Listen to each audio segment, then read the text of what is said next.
new media are a product of both technological and social change. So yes, there are new media, and they are changing the media scene fundamentally. However, whether they are new media depends on your point of view. We have three kinds of new media. One is a product of technological change, which means that all the existing media can, thanks to digitization and convergence, become new media. New media meaning multimedia, digital, interactive, global, and local at the same time. Then we have new media resulting from social change, which means that new actors, new speakers, new communicators are entering the scene. Bloggers, citizen journalists, citizens media, and so on and so forth, user-generated content. And some of these forms of communication can be called media. Finally, some of the actors, such as search engines, internet service providers, content aggregators on the internet, they can all perform some media functions.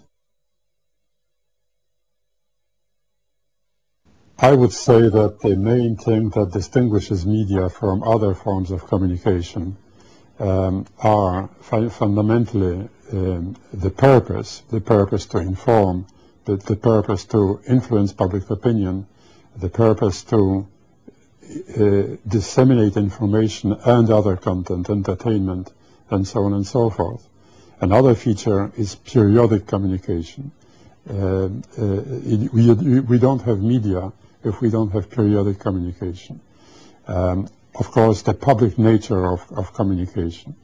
But fundamentally, I think what sets media apart from everything else is journalistic ethics, journalistic standards, is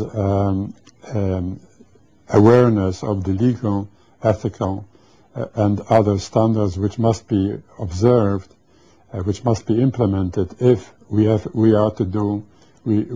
going to do with journalism. Otherwise, content without standards is simply gossip.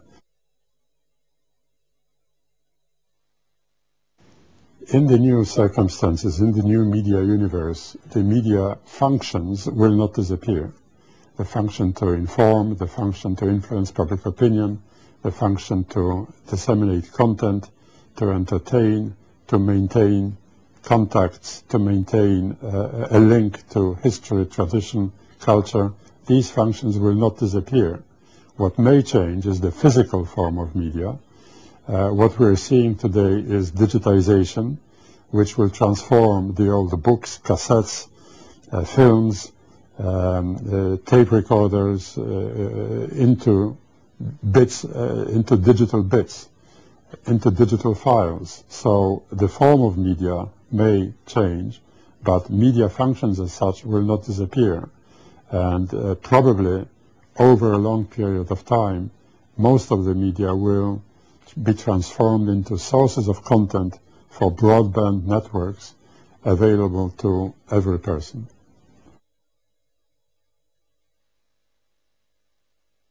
The new media are changing the media scene, the media landscape fundamentally. The media scene used to be the monopoly of a few media organizations. This is changing completely and forever. There is already an endless profusion of sources of information, an endless profusion of content, endless number of platforms on which content can be disseminated. This is both good and bad.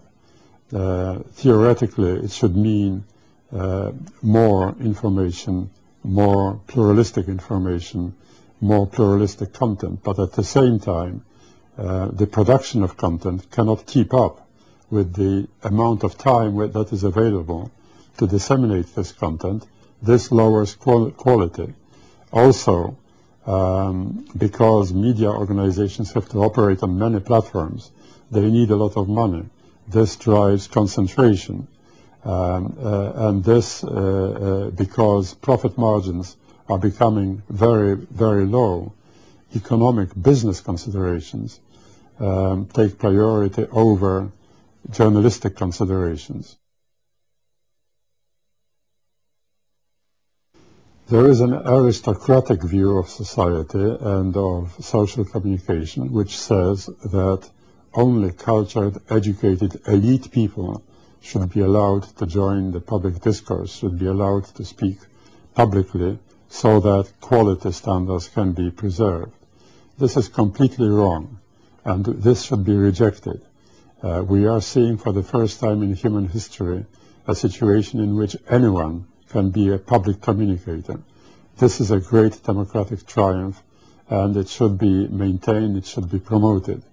This far outweighs any other considerations. However, what we also need is massive investment into media education and media literacy so that people can separate the wheat from the chaff.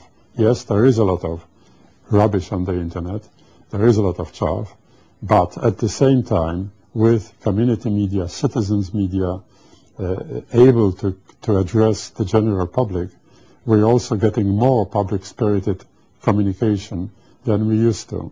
So I think quality is in danger, but the democratic triumph of free expression far outweighs any other consideration.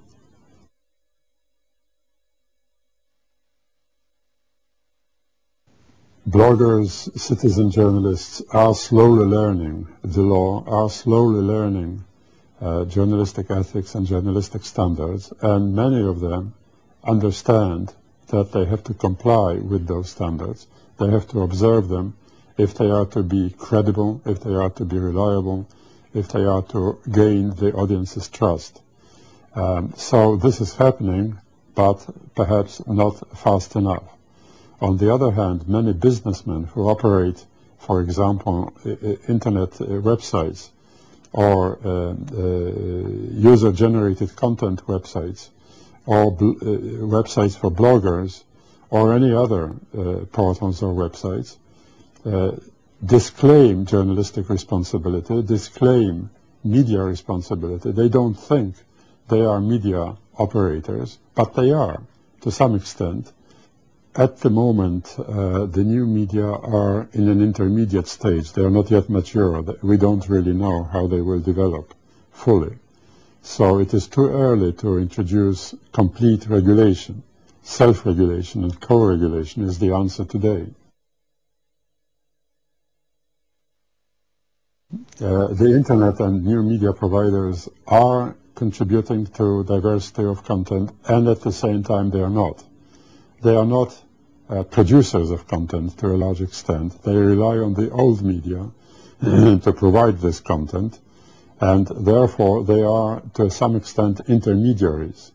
This is a good omen for the old media organizations, because at the moment they are the only ones capable of producing content on a mass scale, meaning that they will survive in some form in the future.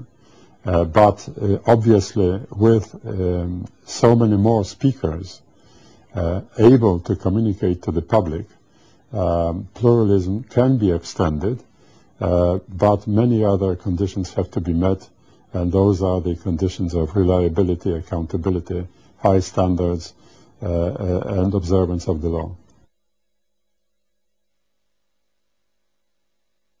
The basic standards, the fundamental standards of the Council of Europe remain valid and will always remain valid. The question is whether they are understandable in the technological realities to which they apply. We see in many other organizations an effort to translate human rights standards, as expressed, for example, in the Universal Declaration of Human Rights, into what might be called computer language, so that these standards, these rights are translated into the realities of the new technology era.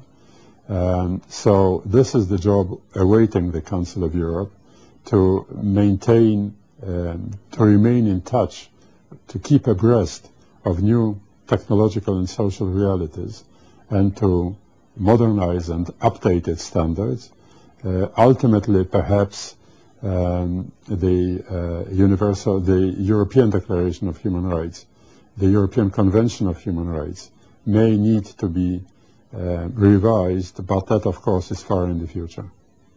The Council of Europe is in the forefront today of thinking in Europe on these matters. No other European organization approaches the Council of Europe, in my view, in the breadth and depth of debate on the new media and on the human rights implications of the new media. This work has to be continued.